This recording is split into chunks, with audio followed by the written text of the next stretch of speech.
that would be fine. So, I'm bringing to the podium our speaker for the hour, Mr. Henri. And I tell you what, I feel like he's like a brother to me, and I don't know that calling you Mr. is really appropriate when you're such a great person and a great friend. And so I'm going to give you the mic and ask you to share with our attendees a little bit about yourself. Thank you, Cynthia. Good afternoon, everybody. It's amazing to be here, but I do want to point to a few people before I start that made this happen. And it happened, I think, about a year and a half ago. How many of you know Donna Richter? If you don't know Donna Richter, you will know Donna Richter. Donna Richter says, I want you to meet somebody. And she introduced me to Cynthia. We had lunch together. She said, I run this little ministry, and I was a stewardess. Okay. And then I opened the website. And I read,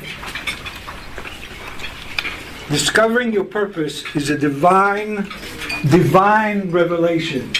And she goes on into explaining what it's all about. So, then I'm invited to Bob and Mary Brewing's home for a board meeting with the sponsors, and there's mostly women in the room, and Bob goes, so glad you're here, there's another man. So now you're here, so now we're even. And Mary was out of town, and I have to tell you, he was a great host with all these women around, and just a great event, opened a beautiful home to everybody. I also want to recognize two buddies of mine who are here. Phil Burnett sitting there, raise your hand. And Scott Clevenger came. So thank you for coming here. I need all the help I can get. So appreciate it. So it's a God story. And the story actually starts in 1945. September 2nd, 1945. World War II is over. The guns are silent. And just like two actors coming out of a screen, split the screen open, come out a couple. His papers say that his name is Roman Pavewek. And her document says that her name is Anna Pavewek. They're in the city of Krakow. The stench of smoldering chimneys where millions of bodies have been burned is still in the air. They take these documents, they cut them in half, and they once again become Oscar and Frida Haber, my parents. So my parents survived the war under false or forged identity. My mother was fortunate to receive forged baptismal papers from a Catholic priest. My father was able to convert those into German SS-approved ID cards. That story by itself would have taken me an hour just to tell you that story. So I'm going to get off of it, but I'll tell you that it's a miracle, because the odds of them surviving that Holocaust were slim to none. Most of my mother's family disappeared in the gas chambers. My grandfather on my mother's side survived Auschwitz. He was about 6 foot tall and weighed 60 pounds at liberation. My father got on a train to pick him up, and he was just skull and bones. They got a postcard from the Red Cross that he somehow survived Auschwitz. So immediately when the war is over, my parents moved to Belgium. Half my mother's family is from Belgium, and she had two uncles that lived in Antwerp, and they wanted to leave that hellhole because Poland was disseminated during World War II. Belgium was not, although there were lining up Jewish people in Belgium as well. That's where I was born. in the city of Antwerp. My father was a dentist, and at an early age, you told me the story, he decided that he wanted to increase the size of his clinic, and he was trying to rent a new office in an office building. And the man says to him, "Yeah, we can do that, but you're not one of them, are you?" He says, "What do you mean, one of them? You're not one of them Jews, are you?" And my father says, "You know something? I am." And at that point, my parents decided that they're going to move to Israel. That's the last resort. Poland didn't work out. The war is over. Hitler is dead. They still don't like us. We better go to a country where we're not going to be looked upon as strangers. So I find myself in Israel at a very young age. By the time I'm in 6th grade, I'm learning my 5th language, which is English. Because by that point, my mother made a point to speak Polish to me since I was born. So when I went to kindergarten, I didn't understand what the kids are saying. Didn't understand what I was saying. French, of course, my mother spoke fluent German. Her neighbor was a Romanian Jewish refugee who only knew that language, so the two of them started speaking German to each other. And as a little kid with a fairly good accent, a very good ear, I picked it up, and I speak pretty good German, and I've never really studied the language. So anyway, so it was Polish, it was German, it was French, and it was Hebrew, and then in 6th grade, English. So when you hear my accent, and if I say something that you go, "What did you just say?" And then I married a woman from Kentucky.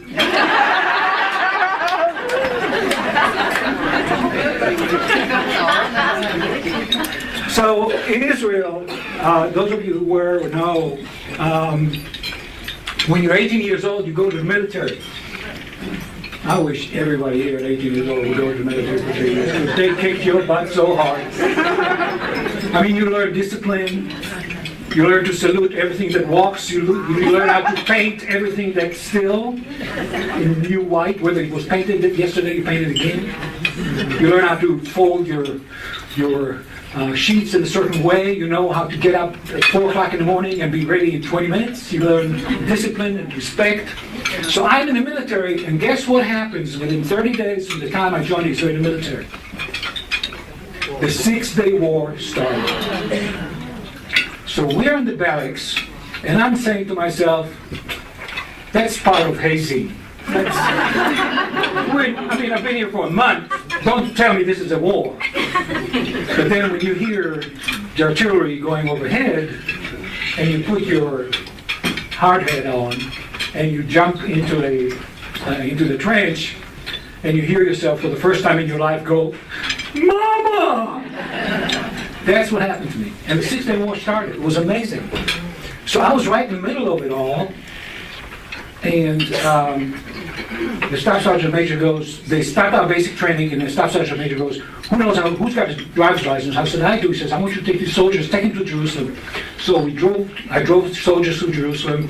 Little did I know, you're 18 years old, no fear, with driving a command car, which is like a Dodge Dually, armed with a World War II, sorry God, World War II Mauser single-barrel gun. I'm driving into the West Bank, which was Judea and Samaria to me, and white flags everywhere welcoming us, and I had my first Pepsi. Because Pepsi succumbed to the Arab embargo, and you couldn't buy Pepsi in Israel. But because it was Jordan, you could buy Pepsi Cola. Anyway, so I'm there. I always wanted to come to the United States. If you were not born here, you understand we won the lottery living in this country? Do you know that? We won the lottery by the fact that we live in this country. I always wanted to come here. In Europe, in Israel, we were driving these little tin cans. You guys were driving V8s. You were driving windows going up and down by press of a button. You had FM stereo stations. You had air conditioning. I mean, we were driving these little things, you know, at 50 miles an hour. We would thought we were in the Indianapolis 500. I mean, it was, American television, all that. I wanted to come here. So I went to the American Embassy and I did the SAT and I was accepted to the American Language Institute at New York University. My goal was simply to improve my vocabulary in the English language so that I'll be in a position, hopefully, to be succinct and communicate clearly what it is that I want to communicate. And to my surprise, when I found out that among the 6 languages that I speak, English is the only language that if you command only 20% of its vocabulary, you'll get along with it just fine. You don't need any more than that. Let me tell you, if you know just 20% of French, you're in trouble. You need a translator. Same applies to German, same applies to Hebrew, same applies to every language. Having said that, it obviously points to the fact that the English vocabulary is just amazing, right? I mean, you can say things like, I'm the kind of guy that always waits to the last minute to do things, right? And it's fine to say that. But you can also use the word procrastinator. I'm a procrastinator. Here is one word that can describe the whole thing. So English was fascinating for me. And I started studying, and my counsel says to me, what are you going to do with this language? Now that you speak it better, and hopefully you'll speak it better as time goes on. I said, no, I haven't thought about it. You know, I'm in my 20s. I don't think about things like that. I said, well, what can I do? He says, you can become a translator in the United Nations. It's a great paying job. I said, what does it entail? He says, you sit in the soundproof room, they put a set of headphones on, right? They give you a microphone, you listen to what they're saying, and you translate it verbatim. This is 2 strikes for me. Number 1, sitting in a booth, in an isolated booth with the headphones on is not exactly my thing. And secondly, I'm way too opinionated. way too opinionated. So I said, this is not going to work for me. What's behind door number 2? And he said, okay, the hospitality industry. I said, you know, that's me. I love it. I love to meet people. He says, you speak languages. Not many people that come to work for hotel companies speak 5 languages, you know? This is like a shoo-in. So that's what I did. I went to the hospitality industry. I joined Hilton International. Guess what? They transferred me to Israel. Before I know it, I'm in Tel Aviv Hilton. I become the youngest director of catering for Hilton International Hotels at a very young age. My photo album, you'd think I photoshopped everything, because it's from Golda Meir to Moshe Dayan to, Yitzhak Rabin, you name people, the top people in Israel would come to the Tel Aviv Hilton Hotel, and I was the highest ranking Israeli, and I'd always welcome them, and in the case of Golda Meir, at least, we knew each other. She recognized me. Let's just say she knew who I was, okay? She would say, just as an aside, I don't want anything to eat. I just want an ashtray and a black cup of coffee. She used to smoke Chesterfields, no filter. People used to say to Golda Meir, what are you doing? You're killing yourself. You're killing yourself. She goes, don't worry, my son. I won't die young. And she didn't. I always wanted to come back to the U.S. Immigration is an issue. If you want to come here legally, let me tell you, it's a tough road to go. And Hilton International at that point was separated from Hilton Corporation, so I couldn't be transferred from Hilton International to a Hilton Corporation hotel. But it just so happened that the World Trade Center restaurants in New York issued a kind of request for proposal, and Hilton International subsidiary was selected as the company to run all the food and beverage operations in the Twin Towers in New York City. So I was back in the United States December 23rd, 1975, to open the World Trade Center restaurants. There was Windows of the World on the 120th floor, those of you who have been there, and so on and so forth. That really did not, and that was, that eliminated the whole need for a visa, because I was transferred within the company.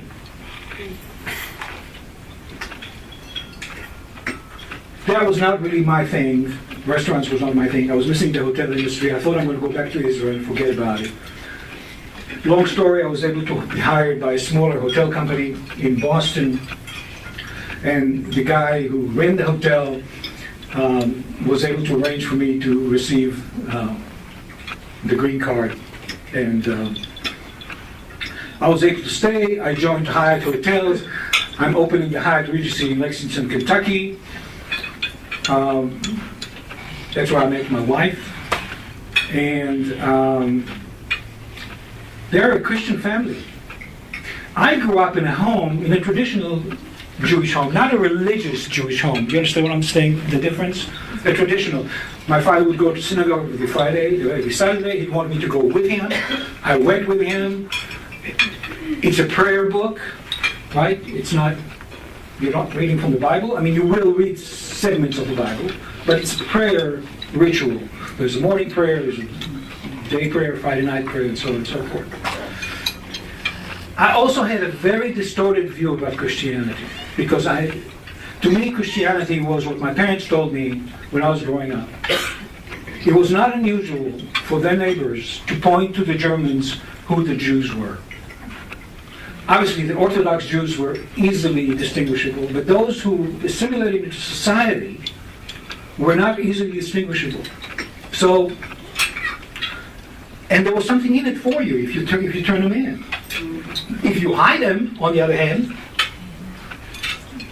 you probably join them on a train and go to Auschwitz.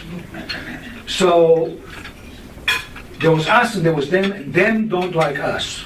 And my father's experience with trying to open a new dental office, and so there was one opinion of Christianity that I had. Then I come to the United States and I turn on Christian television and I see women with purple hair and men sitting on gold chairs, and I think,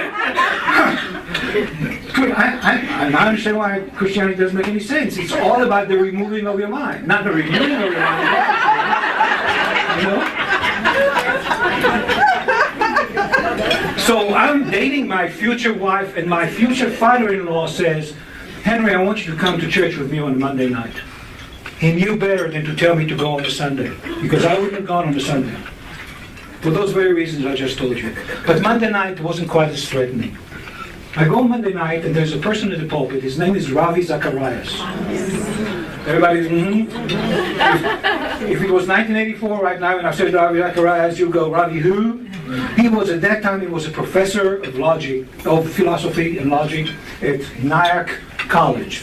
Nyack College was a Christian Missionary Alliance liberal arts college across the Tappan Zee Bridge in Nyack, New York. The first thing that comes out of his mouth is something like this. Good evening, ladies and gentlemen. I'm positing to you tonight that there is such a thing as absolute truth. And I go, what may be true to you may not be true to me. What may be true to you may not be true to me. If that's what the premise of your speech is tonight, you got me at hello. I'm out of here. But my future father-in-law is sitting next to me, so I'm going to listen. The next statement that comes out of Ravi Zacharias' mouth is something like this. If there's somebody sitting in this church tonight asserting to themselves that what may be absolutely true to them is not absolutely true to me, let me ask that person the following question. Was that assertion absolutely true? What was that sound? So I went from sitting like this, going, when's this thing going to be over, to what?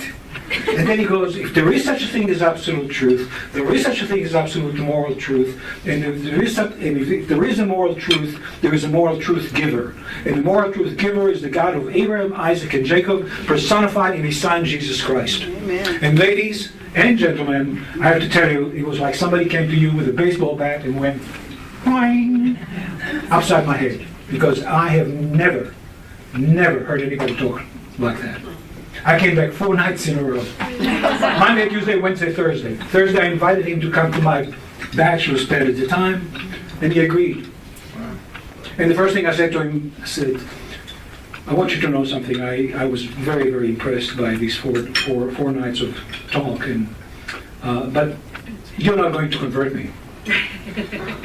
He says, I don't want to convert you. I said, isn't that what you do? He says, yes, I convert pagans to believe in the one true God. You telling me that you are Jewish. You already believe in the one true God. Now, we have somewhat of a different opinion on who Jesus is, but I don't believe in a different God than you do. He says, but I tell you, it's been 4 long days, or 4 long nights. I'm leaving to go back home. So let me pray with you, and I'm going to give you some verses to read. But before that, I'm going to give you a couple of verses that you and I can read together. He says, do you know the Bible? And I said, yeah. He says, do you have a copy? And I go, yeah. When I joined the Israeli military at 18, they give you a gun, and they give you what we erroneously call the Old Testament. I call it the Hebrew Scriptures. Jesus called it the Law, the Psalms, and the Prophets. And every Israeli soldier gets it. It's the Bible. I said, yeah, I've got one. And I found it was dusty, sitting somewhere on the shelf. He's opening to Isaiah 9, and he says, have you seen this verse? Unto us a child is born, unto us a son is given. I go, no. He says, Isaiah 53, to whom has the arm of the Lord been revealed? He has taken upon himself the iniquities of us all. Did you ever read this one? I said, no. So he says, can I pray with you? And he just prayed that God will speak to me through verses that he pointed out. And I can show you later, but I've got them all written down here, all the verses that he told me to read. So I get to the point where I'm beginning to walk in a different walk. And I'm saying to myself, okay, so Jesus is the one, Jesus is the promised Messiah. And how is that going to affect your life? I didn't know. But I started going to church on a regular basis, and I started teaching Sunday school in Lakeway, up in Austin, near Austin. And when you have to, those of you who are given the responsibility to teach Scripture know that you spend a lot of time because you want to sound somewhat credible on a Sunday morning. So, and I realized that there is such injustice in the world that, and when you look at what Jesus was all about, he was all about justice and spending time with the poorest of the poor, the down and out people. And you look at the world map and you realize that there are people that have lived, there's like half the world's population at some point lived under $1.95 a day. But I've got some good news for you. That was 30 years ago. About 1 in 3 people lived in $1.90 a day 30 years ago. And today, 1 in 10. So this is some good news, people. We're on a way to eradicating extreme poverty. Major economies, the Chinese has done a tremendous job with their economy over the years. They moved hundreds of millions of people out of poverty, and microfinance organizations did it as well. So I was thinking, God, tell me what to do. How do I do that? And lo and behold, I read the Chicago Sun-Times, dated August 20th, 2007, and it's in the business section. I was following the business section. And the headline is, God is in the change. In the business section, in the Chicago Sun-Times. And it's for the first time that I learned about a gentleman by the name of Chris Crane, and he was the CEO of an organization called Opportunity International. And what Opportunity International was doing is evening the playing field. Allowing people everywhere, no matter what their social status is, an opportunity to work their own way out of poverty by giving them access to what you and I consider a given. How many of you here in this room have a bank account?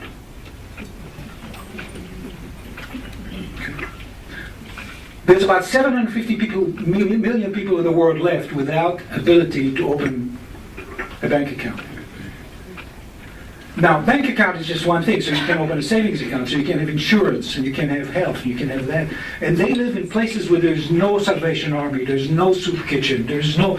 You all in ministry, it's amazing to me to sit at Bob's house and see women, every one of them with a sense of purpose, knowing exactly what they want to do with their lives, serving the Lord, right? So, I called a friend of mine and I said, do you know anything about Opportunity? He says, yes, they've been around for a long time. Started in 1971.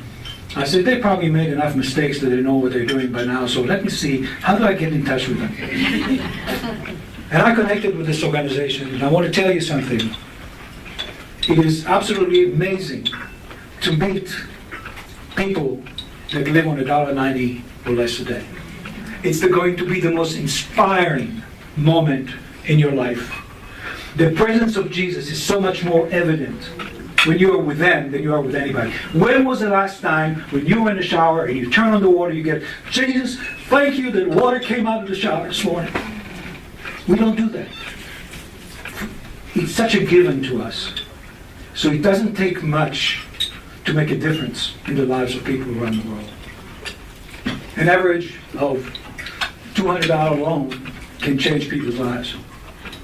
Countries where the annual income is $1,000 a year or $1,200 a year.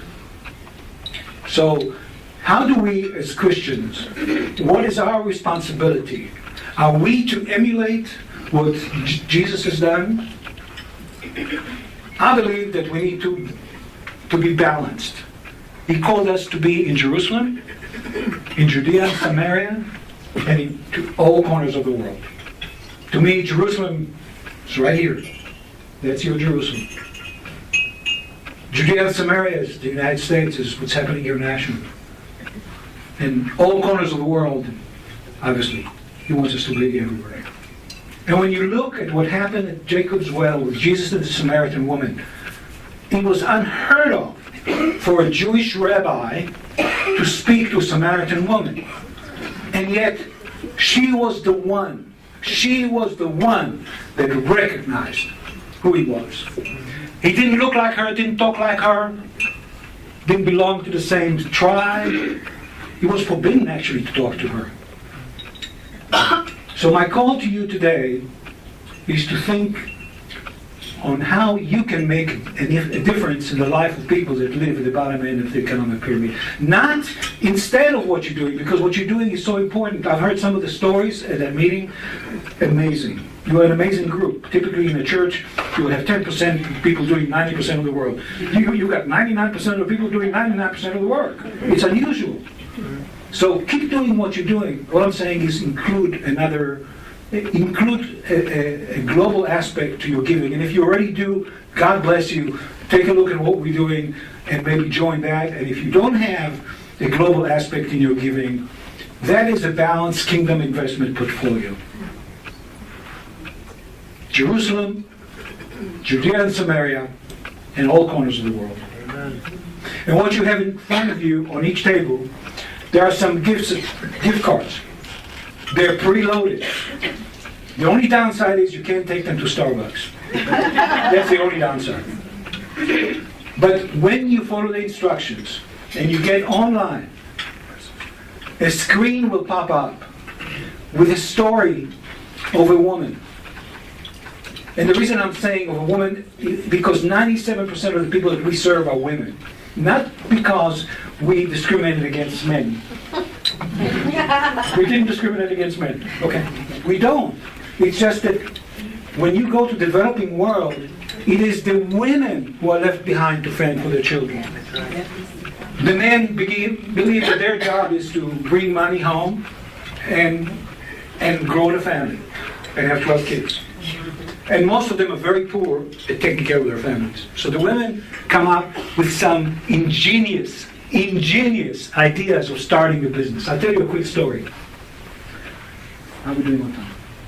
Yeah. A few minutes. So a quick story about Vivian from Ghana. Vivian's husband died. She used to be a school teacher. She is left with 2 kids. No income, as I said, no Social Security, no Salvation Army, no soup kitchen, nothing. She looks at the kids that are playing at this dirty, infested canal in front of them. And she went to the parents and she said, you know what? I'll take him into my hut. I used to be a school teacher. I want to teach him some nursery rhymes and teach him how to count in the ABC. You pay me just a few pennies a day. So while you're in the marketplace trying to earn a living, I'll take care of these kids for you. He said, great. She came to Opportunity International and she asked for a $75 loan. And we said, what do you want? What can you do with $75? You know what she did? She bought a refrigerator. I said, why do you want a refrigerator? Or they said, Opportunity said to her, why do you need a refrigerator? She goes, I get on the bus every morning at 5 o'clock. I go to the marketplace and make sure I have enough food so that when the kids come, I can feed them. But if I have my own refrigerator, I only have to go to the market once a week. And instead of paying the bus driver, I'll pay you back in 6 months. 15 years later, Vivian runs a school called Providence. 300 kids, 2-story building. Her last one was $15,000 so she can build a computer class.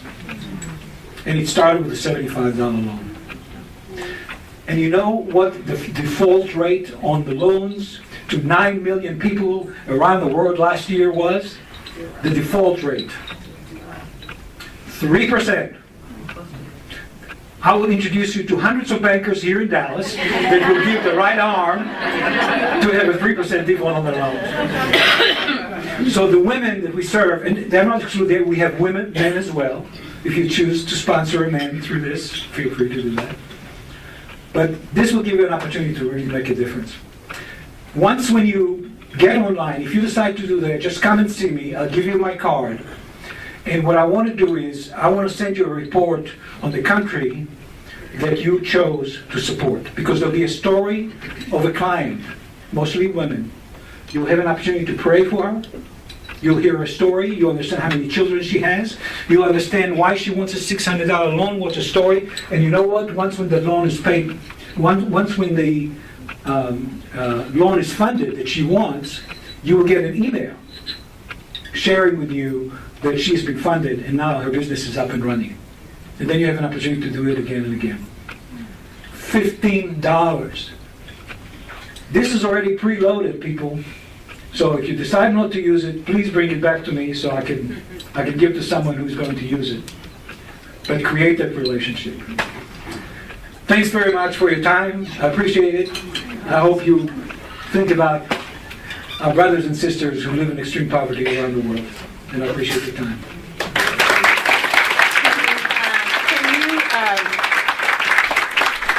follow me? One of the things that we always say is that your story is worth $1 million, but we only have 100. I can add a few more zeros. So we're giving $100 to Opportunity International, which is the organization that you work for and that God has called you to serve. And I loved hearing your story, but I also loved knowing that God, when He transformed your life, He called you to Opportunity International because He's always a God of purpose. And so thank you for the great work that you do. And Henri does have a product table. He has some information over there, and him and Jana will move to his table. And please, please, please do stop by and learn more about Opportunity International. And Henri, thank you so much for sharing your story. Thank you so much for the great work that you're doing. And we will continue to keep you in our prayers as you do the work of the Lord. I had a closing prayer, but I guess you're doing it, right? Yes. Okay. Now, do you want to say a prayer? If you do, I'll let you say a prayer. Go ahead. Mm-hmm. I got it. Okay. So, this is a... Thank you so much. Sorry about the mess. So I heard this prayer once, and if you bow your heads, I'd like for you to join me. It's actually a Franciscan benediction. May God bless us with discomfort and easy answers, half-truths, and superficial relationships, so that you, God, may live deep within our hearts. May God bless us with anger at injustice, oppression, and exploitation of people. So that you, God, help us work for justice, freedom, and peace. May God bless us with tears to shed for those who suffer pain, rejection, hunger, and war. So that we may reach out our hands to comfort them and turn their pain into joy. And may God bless us with enough foolishness to believe that we can make a difference in the world, so that we can do what others claim cannot be done, to bring justice and kindness to all our children and the poor around the world. In Jesus' name, amen. Amen. Amen. Thank you so much, Henry. And so next month we have